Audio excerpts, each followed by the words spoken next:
I want to say first how really grateful I am to have been invited to be here with all of you tonight, but also to say something I haven't really said,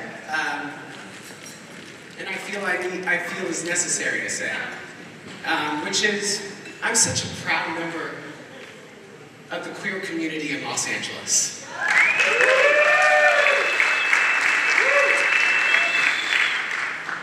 I grew up literally on the streets of West Hollywood. I was homeless in those streets. I hung out in coffee shops. I met many of you on those streets, in those clubs, at those bars, in those parties. And you have been holding me up. And I've never said thank you. And I want to make sure that you know how grateful I am.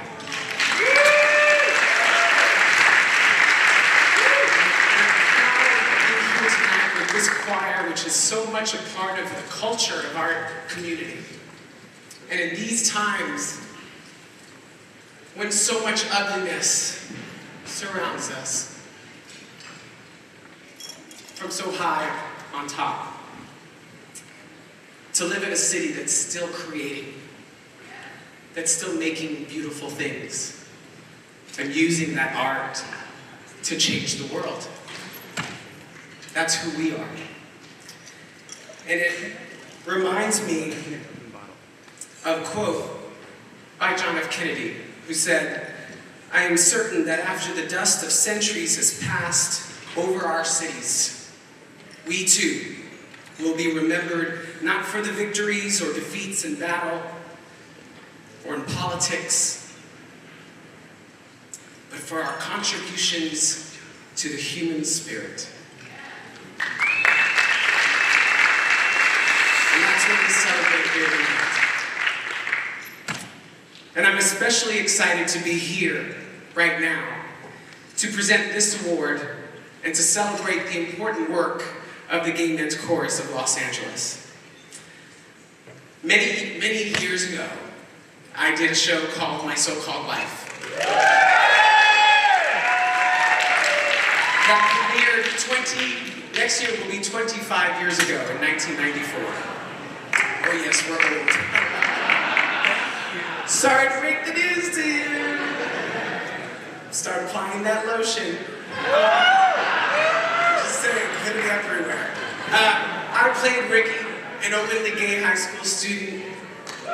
And at the time, critics called it groundbreaking, but I called it being myself. And fast forward to January 1st, 2016. And like a lot of other teenagers in Southern California, 15-year-old Zach Johnson was with his family along the Rose Bowl parade route, cheering on one of Zach's best friends, who also happened to be the Rose Queen that year. Because that's how he rolls. Rolling with queens. I started early too. It was a typical New Year's Day, but it wasn't. Because it was a day that would change Zach Johnson's life forever. Let's take a look. I just knew I was ready, and so I was braced for whatever was to come. Zach Johnson was ready, prepared for the worst, but hoping for the best, because on that first day of 2016, he posted this on his social media. It's a rainbow flag, and the caption reads, "New year, new me. I'm not hiding who I am anymore, and I'm sure as hell not apologizing for it either. Hashtag goodbye closet." So while I was typing the message, it was kind of like nerve-wracking. I could feel my heart pounding a lot faster, but as soon as I hit the post button, it just kind of felt super liberating. It was his decision to come out, it was his decision when to come out, and it was his decision how to come out. Hi, I'm Zach, I'm 15. 2 months after he came out, Zach and his mom sat down for a video aimed at helping other LGBTQ kids who might be struggling with their sexuality and helping their parents in the coming out process. Tell me when you first thought you might be gay. So it was around when I was like 10 or 11 in about 5th grade. Right away, Zach got involved with the Trevor Project, sharing his coming out story openly and bravely. Hi, everyone. Recognizing that not all young people are as lucky as he is to have such supportive friends and family. When I hear that the risk of suicide for LGBTQ youth is 4 times greater than the risk for straight youth, I feel it's partly because they have no adults to say to them what my family and friends have said to me. His newfound activism isn't limited to LGBTQ issues. In March, Zach organized his school's walkout against gun violence on National Walkout Day. Enough is enough. They released 17 doves, one for each of the students and teachers killed in Parkland, Florida. This is for Helena Ramsey. His students' walkout drew the attention of the national media. Zach speaking the frustration of a generation. We are sick and tired of hearing that we have your thoughts and prayers, or that you hear us and what we're doing is brave. Because you don't hear us, and you don't care about what we're doing as you sit there and think of any way possible to uphold the laws that got 17 innocent people killed. By coming out, Zach didn't have to run from who he truly was anymore. But he certainly hasn't stopped running. Zach has been on his high school's track and cross-country team all 4 years, and he's going to keep running all the way to Boston this fall. He's been accepted to MIT, where he'll continue to run track and cross-country, and where, we can all hope, he'll continue to raise his voice.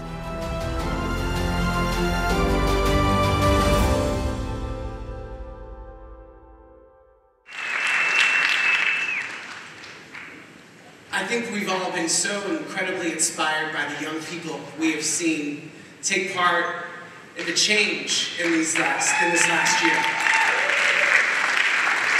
And so it brings me great joy, and I'm so honored to stand here with the Gay Men's Chorus of Los Angeles to present this award to one of those young people who is changing the world today. Please, a big round of applause for the first ever Rising Voice Award to Zach Johnson.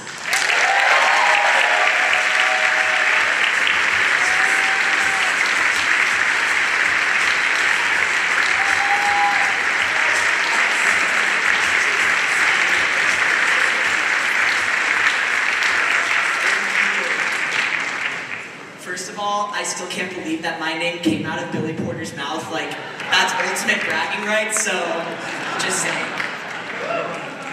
And that's gonna be super hard to follow, but I'm gonna try my best. When I heard I was getting an award from the Gay Men's Chorus of Los Angeles, I was a little bit worried they might change their mind if they ever hear me sing. But in all seriousness, I am so blown away to be given this recognition. I feel so undeserving. As you heard, I came out when I was 15 years old. At that time, I had known for years that I was gay. At first, I was not okay with this. I tried really hard to be straight, and it didn't work. It wasn't that I was afraid of rejection or bullying. I'm lucky to be surrounded by unbelievably accepting family and friends.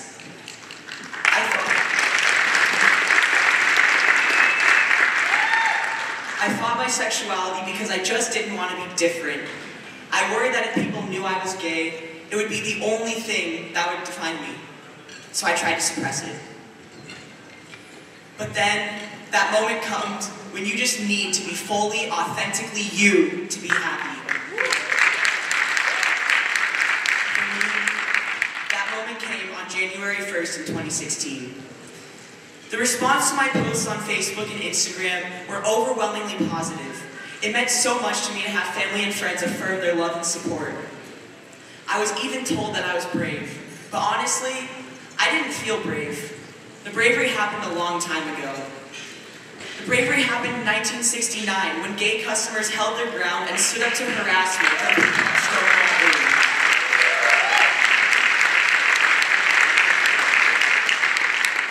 The bravery happened in 1973, 75, and 76 when Harvey Milk lost election after election but didn't give up. In 1977, he finally won a seat on the San Francisco Board of Supervisors, becoming the first openly gay person to hold a high public office. The bravery also happened happened by so many of you in this room tonight who came out to a much less welcoming world. You faced rejection and prejudice. You stood strong, and you made it possible for me and my generation to be fearlessly out and proud.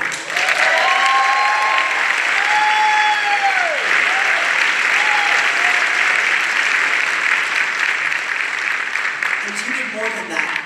You joined your voices together in perfect harmony and sang about love, and took that message to high schools everywhere, including mine this year.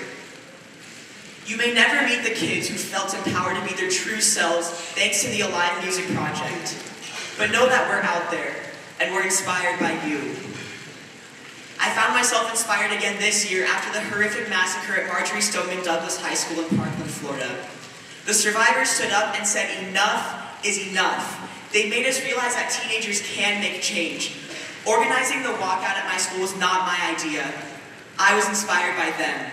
They used their voices, and it empowered me to use mine.